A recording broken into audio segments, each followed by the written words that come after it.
"Mom, I'm home." Standing before me as I was working in the garden was my daughter, who should have died at the age of 6. 5 years ago, I was seriously injured in a car accident along with my daughter. I couldn't even get out of bed, let alone attend my daughter's funeral. That's why I couldn't say goodbye and was plunged into deep sorrow for a long time. I stood there dumbfounded, wondering if I was seeing a vision. As I was too shocked to speak, my grown daughter began to reveal a shocking truth. Actually, at that time, after hearing her story, I decided to send that person to hell. My husband Ian started a company after marrying me. When he first started the business, I was struggling to manage the mortgage and living expenses. Of course, I economized on food, clothing, and household goods wherever I could, supporting him with all my might. During that time, our daughter Sophia was born, and though it was tough, we spent happy days together. After about 4 years, my husband's business started to take off, and we gradually had a little more financial breathing room. It's all thanks to you. Thank you. I was genuinely happy to hear his words of gratitude, and I felt I could work even harder. My hobby at that time was gardening, and my daughter always helped me water the plants. Sophia was bright, honest, and a very lovely daughter I was proud of. The time we spent together in the garden under the warm sunlight was our special moment. However, that happiness didn't last long. I started to feel lonely at home around the time Sophia turned 6. My husband's spending habits became extravagant, and he started coming home late more often. Sometimes I could smell women's perfume on the suits he asked me to take to the dry cleaners. I tried to convince myself that he had to socialize with business partners, but the uneasy feeling wouldn't go away. One day, after dropping my daughter off at kindergarten and catching my breath, I received a phone call from my husband. "I forgot some documents I need for a meeting today. Bring them to the office right away." His voice sounded unusually flustered. "Okay, where are the documents?" "They should be in the drawer of my desk in my room." "It's a blue file." "Hurry up and bring it." The call ended before I could even respond. I felt irritated by my husband's arrogant attitude. As his work got on track and his income increased, Ian changed. Until Sophia was about 2 years old, no matter how busy he was, he would take her to the park on weekends or play with her. Before, even on ordinary days, he would often buy clothes, stuffed animals, or toys to please our daughter. However, he gradually started going out on weekends with various excuses and stopped being involved in childcare altogether. Moreover, he began to say terrible things like, "Who do you think you're able to live thanks to?" or, "If you have any objections, say them after you earn as much as I do." I found the documents in my husband's desk drawer and headed to Ian's company. Later, I went out to buy a school bag for Sophia, who was about to start elementary school. She was so adorable, looking at various colorful bags and asking, "Mom, how about this one? Does it suit me?" I couldn't help but smile, forgetting all my complaints about my husband as we spent a lovely time together. The light purple bag with the lace-like pattern was cute. But the pink bag with the embroidery was lovely too. On the bus ride home, I smiled at the sight of my daughter sitting with her arms folded, pondering with a serious face. It's hard to decide, isn't it? We still have time, so you can think about it carefully. Yes. I'll find my absolute favorite. After that, we got off the bus at our usual stop, and when we were about 5 minutes away from home, I suddenly heard the loud engine sound of a sports car in the distance. When I turned around, I saw a car speeding towards us. I couldn't even scream, all I could do was instinctively hug Sophia. I heard the screams of passers-by, and the next moment, I felt an incredible impact on my body before losing consciousness. The next time I opened my eyes, I was in a hospital bed. I saw a white ceiling and it took me a while to understand that I wasn't at home. We were looking at bags on our way home, then a car came towards us, and then my whole body ached just from breathing, and I could barely move, but all I could think about was my daughter's safety. I pressed the nurse call button, enduring the pain, and soon a nurse and doctor came running, saying they would contact Ian. Apparently, I had been asleep for 3 days. 30 minutes later, when he arrived at the hospital and entered the room, he looked at me and muttered, "So you're alive," then let out a sigh. "What about Sophia?" I asked my husband in a hoarse voice as he came to the side of the bed. By the time I got to the hospital, she was already. He told me without making eye contact, seeming to look off into the distance. When the ambulance arrived, my daughter was already in critical condition and treatment didn't help in time. No. Although I understood the meaning of his words, I was too shocked to even cry. It didn't feel real, as if I was having a bad dream. And while I was in the hospital, Sophia's funeral had already been completed. A month after the accident, when I was discharged and returned home, the house was eerily quiet. There was only a smiling photo of Sophia in the living room. Unable to see my daughter's final moments, I was consumed by deep despair. In the depths of my despair, I couldn't do anything and spent my days just crying. I even lost all interest in gardening, which I had loved so much. Why don't you try to look forward already? Sophia won't rest in peace if you keep being like this. My husband's words, sounding exasperated, reached my ears, but I couldn't accept them. I couldn't even imagine how to live a life without my daughter. That's impossible. No matter what I did or where I went, the hole in my heart couldn't be filled. I kept remembering how my daughter used to help me with cooking, folding laundry, and watering the garden, and tears would involuntarily flow. Perhaps disgusted by my state, Ian started spending more nights away from home. About 5 years after losing my daughter, my heart had recovered enough to engage in my old hobby of gardening. Who would have thought that nurturing plants could be so healing? Sophia used to help me water the plants too.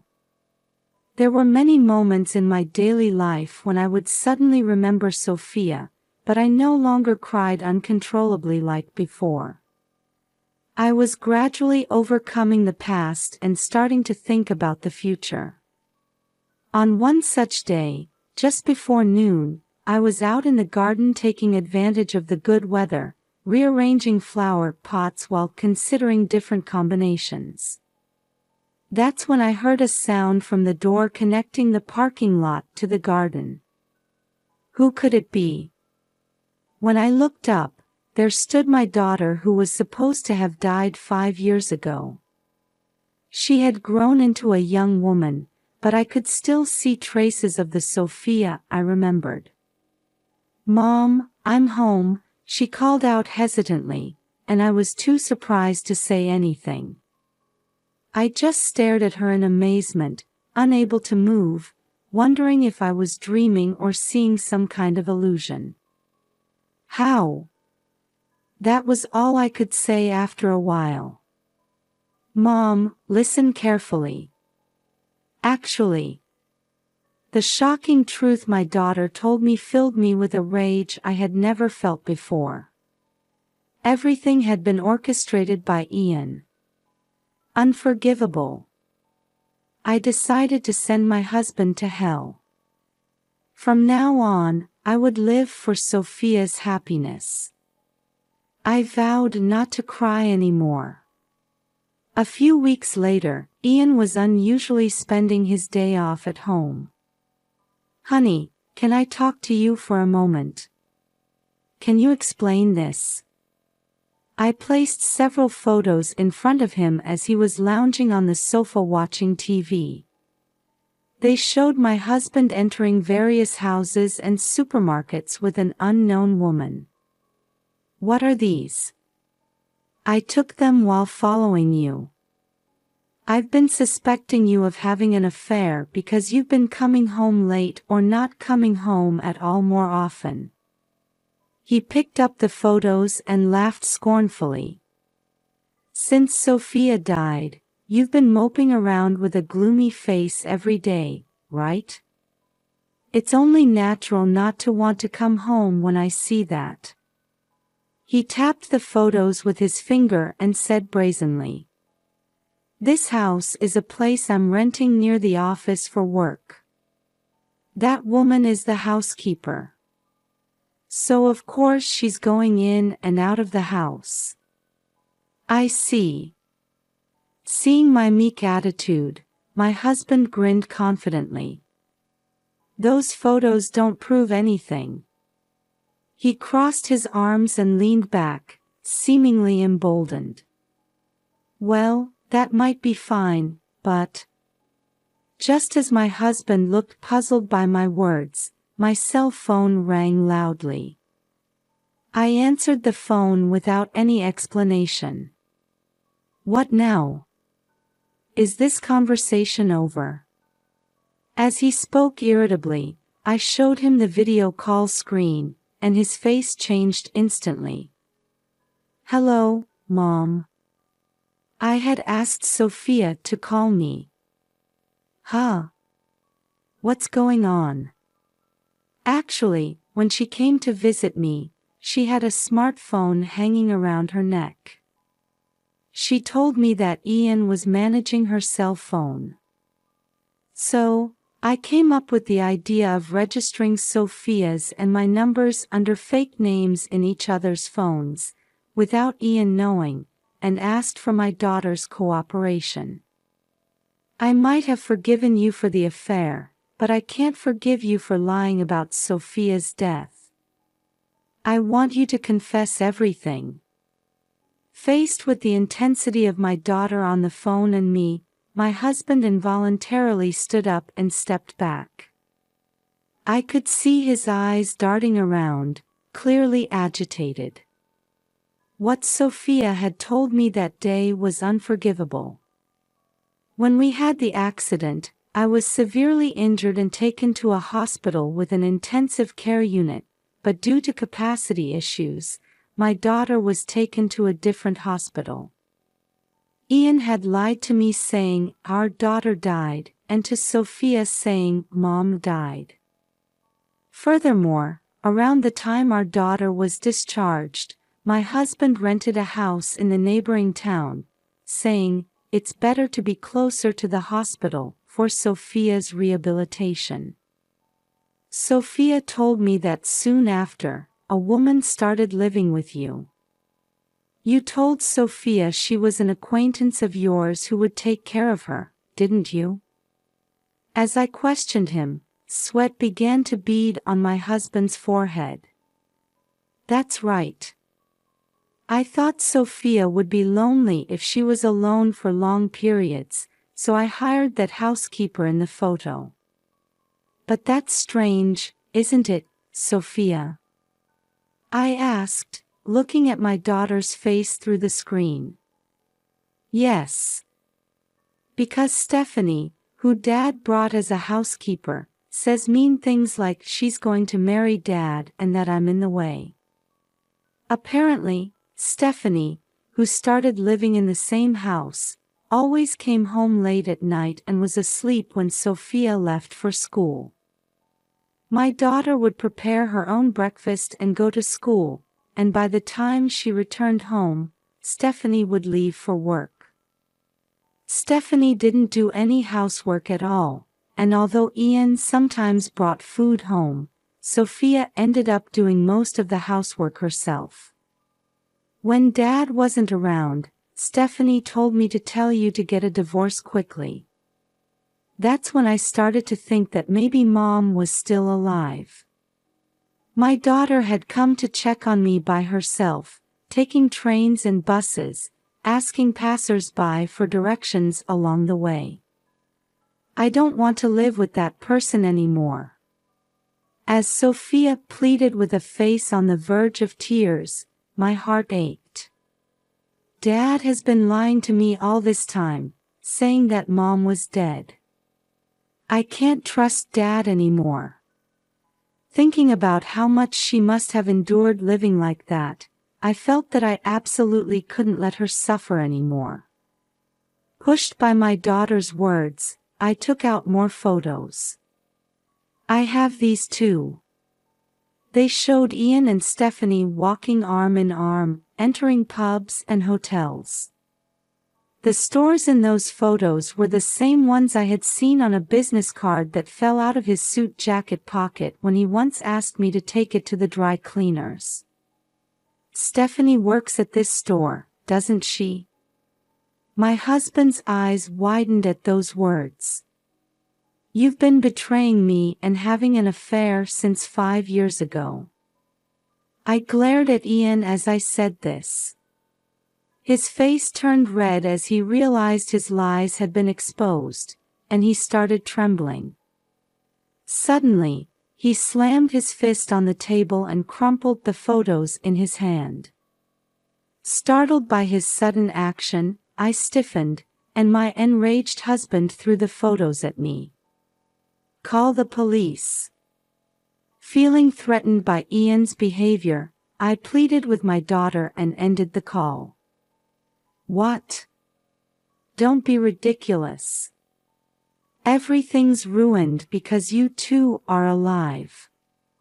My husband, now in a frenzy, approached me with a look I had never seen before. I was supposed to send you both to the other world and live happily with Stephanie. Stunned by his unexpected words, I was at a loss. It turns out that the accident Sophia and I had been in was not an unfortunate incident. Apparently, he had hired an acquaintance of Stephanie's to run us over with a car. When we were seriously injured but our lives were not in danger, he was forced to change his plans and ended up living a double life between our home and his mistress's house. Of course, the story about having completed our daughter's funeral was also a lie. If you two had died in the accident as planned, I would have gained sympathy from everyone around me and even collected the insurance money. My husband's face contorted as he clenched his fists. Too bad your plan didn't work out. I can't live with you anymore. I've already consulted a lawyer, and you're going to pay alimony and child support properly. Enraged by my words, he actually picked up the remote control from the table and threw it at me. As I dodged it, the remote hit the wall with a loud bang. Just as Ian shouted, "Don't run away," and grabbed a vase, we heard the sound of sirens in the distance. Suddenly panicked, he looked out the window and started to get flustered. "Did you really call the police? Is Sophia planning to turn me in?" Ian's face turned pale. "Please, don't do this. Don't do this. I'll lose everything, my company, Stephanie, everything. Think hard about what you've done while you're in prison. Disgusted that even in this situation he didn't mention my or our daughter's names, I coldly declared. As footsteps approached and police officers entered the room, a panicked Ian actually threw the vase he was holding at them. Stay back. Stop. The officers skillfully restrained my husband, who resisted violently until the very end. Thanks to our daughter's report and her actions, he was taken away. After that, I divorced Ian and received a lump sum payment of $300,000 for alimony, child support, and division of property. His company was in an uproar the day after his sudden arrest. I received numerous phone calls, but I simply stated the facts calmly. Ian ended up losing everything, his family and his social credibility. He must be regretting his actions now. But even if he realizes it's too late to make amends, it's already over for him. I moved with my daughter and started a new job, beginning our new life. I feel happy every day knowing that my daughter is there when I come home.